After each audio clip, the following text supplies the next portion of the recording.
The stowaway. The first thing Sergeant Tanner Beck noticed wasn't the white fur brushing against his neck, but the way the explosion seemed to be getting closer to Outpost Epsilon 9's main compound. In the chaos of the emergency evacuation, an extra 2 pounds on his already overloaded tactical gear barely registered. His mind was focused on protocols, on getting essential personnel to safety, on the growing red zone spreading across the base's tactical display. It wasn't until he felt something warm shift against his shoulder blade that his combat-honed reflexes finally kicked in. He spun around, hand instinctively reaching for his sidearm, only to find himself staring into a pair of unblinking amber eyes. A white cat, pristine and somehow completely unbothered by the chaos surrounding them, perched calmly on his equipment pack. What the? Tanner's curse died in his throat. The cat looked as surprised to see him as he was to see it, though its expression held an almost human-like intelligence that sent an odd chill down his spine. Its fur was completely clean, unmarked by the dust and debris that coated everything else in the underground bunker. "Where did you come from, little guy?" Tanner asked, though he expected no answer. The cat simply stared back, its pupils contracting to vertical slits as another explosion sent vibrations through the reinforced floor above them. General mobilization in 60 seconds. All non-essential personnel evacuate to sublevel 6, the station's AI announced, its feminine voice maintaining an impossibly calm tone despite the circumstances. Hostile forces have breached the northern quadrant. This is not a drill. Tanner had no time to deal with stray animals. The Vraxian assault on humanity's furthest military outpost had caught everyone completely off guard. As the station's primary tactical communications specialist, he needed to reach the command center 5 levels below, and he needed to get there now. He attempted to gently dislodge the cat, but it dug in with surprising strength, its claws somehow finding purchase through the reinforced polymer of his pack material. "Fine," he muttered, retrieving his half-eaten protein bar from a pocket. He offered a small piece to the cat, who sniffed it cautiously before accepting the offering with delicate precision. "But when we get somewhere safe, you're on your own, understand?" The cat's only response was to settle more comfortably against his pack, as if it had been traveling with him for years. The access corridor to sublevel 3 was packed with soldiers and civilian contractors, all moving with the controlled urgency of a well-drilled evacuation. Tanner shouldered his way through the crowd, mumbling apologies as he went.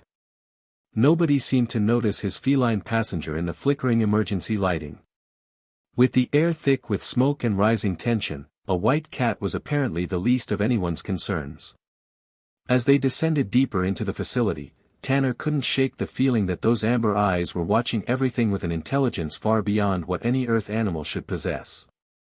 Suspicions. Lieutenant Harper blocked the entrance to the command center like a sentinel, her usually pristine uniform now smeared with soot and something darker that Tanner preferred not to identify. "Identification," she barked, her scanner already raised and ready. "Sergeant Tanner Beck, Communications Division." "Authorization code Bravo 79 Tango," he replied, pulling up his credentials on his wrist display with practiced efficiency. Harper's eyes narrowed as she scanned the holographic ID, then widened considerably as they shifted to his shoulder. "What is that?" Tanner winced. He'd been hoping to avoid this conversation. "Found it upstairs. Couldn't shake it off." "And you brought it to the command center?" Harper's voice rose an octave, drawing attention from passing personnel. "It's just a cat, Lieutenant." Harper leaned in closer, her voice dropping to a harsh whisper that somehow seemed more threatening than her shouting. "Nothing is just anything anymore, Beck. The Vraxians have deployed biomimetic infiltration units. That's how they got past our perimeter scanners." A cold feeling washed over Tanner as he slowly turned his head. The cat was grooming itself with typical feline nonchalance, seemingly unconcerned with their conversation about alien infiltrators. It paused in its cleaning routine, met Tanner's gaze directly, and let out a small, almost conversational, mrrr sound. "That's not a Vraxian bio-unit," Tanner said, though he could hear the uncertainty creeping into his own voice. "They can't mimic living organisms, only technology." That's why we still use human guards instead of automated systems. Harper's hand moved to rest on her sidearm. And how exactly do you know what their latest capabilities are, Sergeant? Before Tanner could formulate a response, the lights failed completely, plunging the corridor into absolute darkness. Emergency lighting strips activated a heartbeat later, bathing everything in an eerie red glow that made everyone look like specters. In that crimson illumination, the cat's eyes reflected the light like two glowing embers against its white fur, and for just a moment, Tanner could have sworn he saw something far more ancient and intelligent looking back at him. Breach on Sublevel 5. Security protocols compromised, the AI announced, its usually smooth voice now distorted and fragmented. Emergency power rerouted to critical systems only. Get inside, Harper ordered, all concerns about the cat momentarily forgotten in the face of immediate danger. The General needs communications operational yesterday. As they hurried through the blast doors, Tanner couldn't shake the feeling that his small passenger was studying their security measures with far too much interest for any ordinary Earth feline. Revelation. The command center was a hurricane of controlled chaos. Officers barked orders at harried technicians while holographic displays showed the outpost schematics, red areas spreading like an infection to indicate compromised sections. General Matthias stood at the central tactical table, his weathered face illuminated by the glow of strategic projections. Beck. Thank the stars, he called out when he spotted Tanner. Our quantum relay is down. We need to get a message to Fleet Command, or we're all dead. Tanner moved quickly to the communications console, setting his pack down without thinking. The cat hopped off immediately, finding a perch atop an inactive monitor where it could observe the entire room. Sir, the main communication array is offline, a young lieutenant reported from another station. Vraxian jammers are blocking all conventional channels. Tanner's fingers flew across the holographic interface, years of training taking over. The quantum relay wasn't destroyed, he announced after a moment. It's been reprogrammed. The encryption keys have been completely altered. Can you fix it? General Matthias demanded. I need the original encryption keys, Tanner replied. They should be in the secure database, but our access systems are locked out. The cat suddenly jumped down from its perch, landing directly on Tanner's keyboard. Before he could shoo it away, it began walking across the interface with deliberate steps, its paws triggering commands in what seemed like a random sequence. No, stop, Tanner began, but then the screen flashed. The security lockout dissolved, and the original encryption parameters appeared on his display. What the hell? Tanner breathed, staring at the screen in disbelief. The cat looked at him and blinked slowly, as if to say, "You're welcome." "How did you?" Tanner whispered, but the cat simply tilted its head. Then, very deliberately, it placed a small paw directly on Tanner's hand. The sensation that followed wasn't quite pain, not exactly pleasure, but something entirely different. Like having a thought that wasn't his own inserted directly into his consciousness. "We don't have much time." Tanner jerked his hand away, nearly falling out of his chair. The cat remained perfectly still, its amber eyes fixed on him with unmistakable intelligence. "Sergeant. Status report." General Matthias barked from across the room. I've got access, sir," Tanner stammered, trying to process what had just happened. "Restoring encryption keys now." His hands moved automatically, muscle memory taking over while his mind reeled. Had the cat just spoken to him? Was he hallucinating from combat stress? Not hallucinating. Different communication method. Your species relies too heavily on sound waves. This time, Tanner managed not to visibly react. He completed the relay restoration, his training overriding his shock. "Quantum relay operational, sir. We have a secure channel to Fleet Command." "Excellent work, Beck," General Matthias said, already moving toward the communications station. "Now get to the auxiliary control room and make sure it stays that way." As Tanner gathered his equipment, the cat leaped back onto his shoulder as if it belonged there. Strangely, no one else seemed to find this odd anymore. The world had gone mad enough that a combat specialist with a feline companion barely registered as unusual. But as they left the command center, Tanner knew that his understanding of reality was about to change forever. Truth and danger. In the relative privacy of the corridor, Tanner finally addressed what he could no longer ignore. "What are you?" he asked quietly, making sure no passing personnel could overhear. "A traveler. Researcher. Observer. Your language lacks a precise term. You're not from Earth." "Correct, though this form is based on your feline species. Efficient design, good balance of stealth and mobility." Tanner pressed himself against the wall as a squad of Marines thundered past, their heavy boots echoing in the metallic corridor. "Are you with the Vraxians?" The cat made a sound that might have been laughter. "The Vraxians are primitive brutes. I've been studying your conflict. Fascinating cultural differences. Then why reveal yourself to me?" Tanner asked as they resumed walking toward the auxiliary control room. "Circumstances have changed. The Vraxian attack was unexpected, their usual strategy is more subtle. And they've brought something dangerous. Not just to your humans, but to everyone." The auxiliary control room was mercifully empty when they arrived. Tanner secured the door and began establishing redundant communication pathways while the cat watched from atop a console. "So you're an alien disguised as a cat," Tanner said, still struggling with the concept. "And you want to help us fight the Vraxians. Why should I trust you?" "I didn't say I wanted to help you fight," the cat corrected. "I said they've brought something dangerous. There's a difference." Tanner's hands paused over the controls. "What kind of dangerous?" The cat was quiet for a long moment, and when it finally responded, Tanner could sense something like concern in the mental communication. "They've activated a quantum cascade weapon. It's designed to collapse dimensional barriers in this sector of space." "What does that mean?" "It means if they succeed, this entire solar system, and several others, will cease to exist. Not destroyed. Erased. As if they never existed at all." The blood drained from Tanner's face.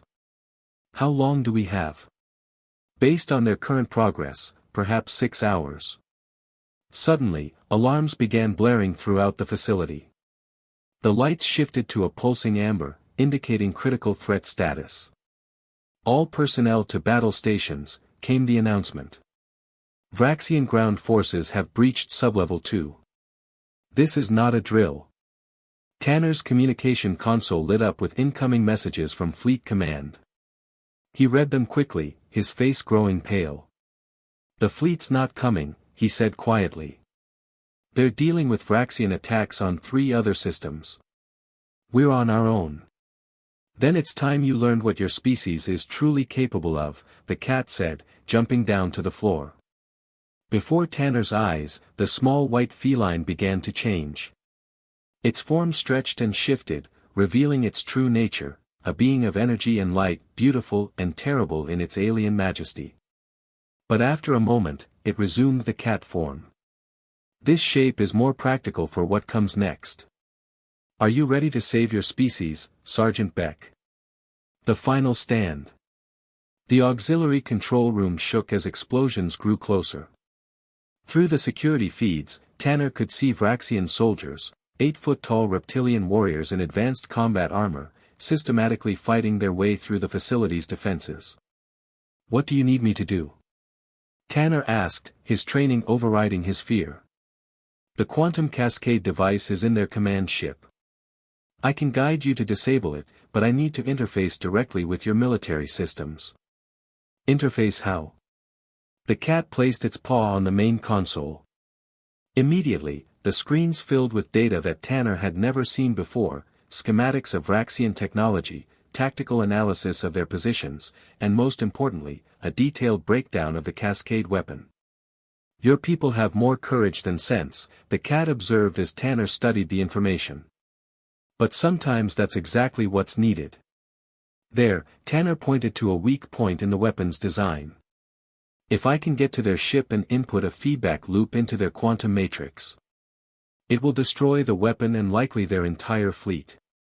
But the ship is heavily guarded. Tanner was already moving, gathering his equipment and checking his weapons. Then I guess it's time to see what a human with nothing to lose can accomplish. The cat leaped back onto his shoulder.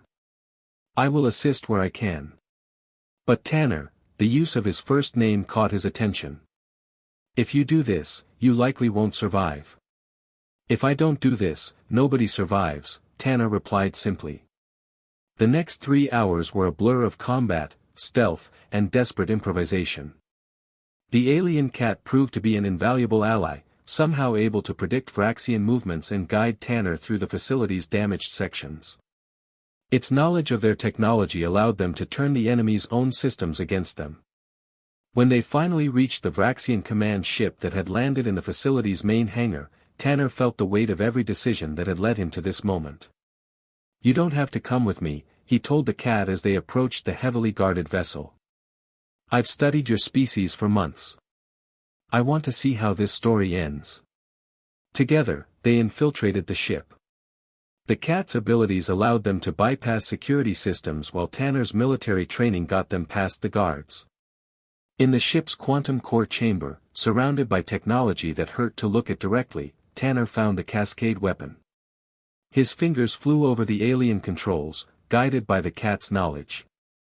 The feedback loop was complex, requiring precise timing and calculations that pushed his abilities to their limits.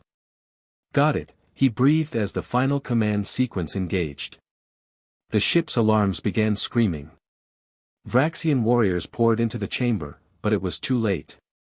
The quantum cascade weapon was turning its power inward, creating a chain reaction that would destroy the entire fleet. We need to leave.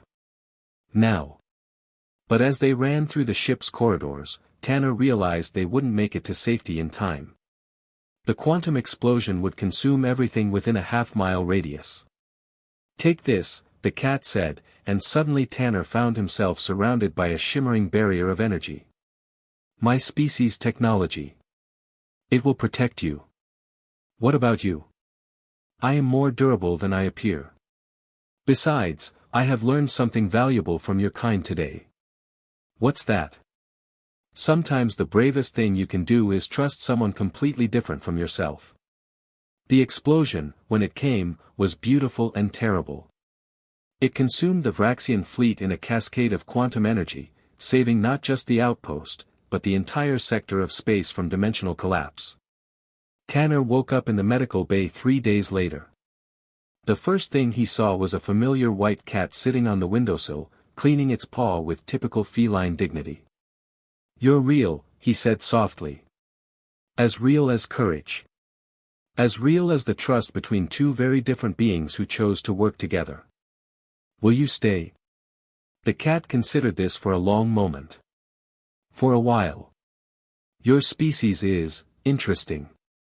And I believe there is much more to learn about what humans call friendship. General Matthias entered the room, looking remarkably better than the last time Tanner had seen him. Sergeant Beck, on behalf of humanity, I want to thank you for your service. The fleet has arrived, and we've secured the system.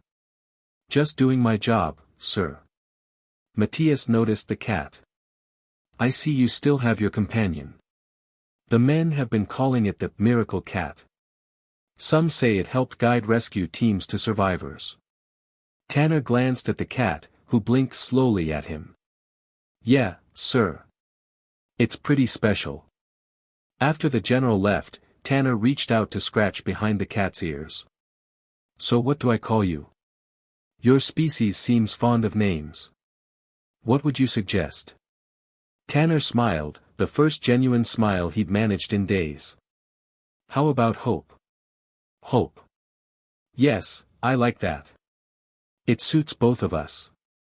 As they sat together in the quiet medical bay, watching the stars through the reinforced window, Tanner reflected on how a simple evacuation had led to first contact with an alien species. Not through grand diplomatic missions or scientific expeditions, but through a stray cat and a soldier who chose to trust in the impossible. The galaxy was bigger and stranger than humanity had ever imagined. But perhaps, with allies like Hope, they were ready for whatever came next. The end.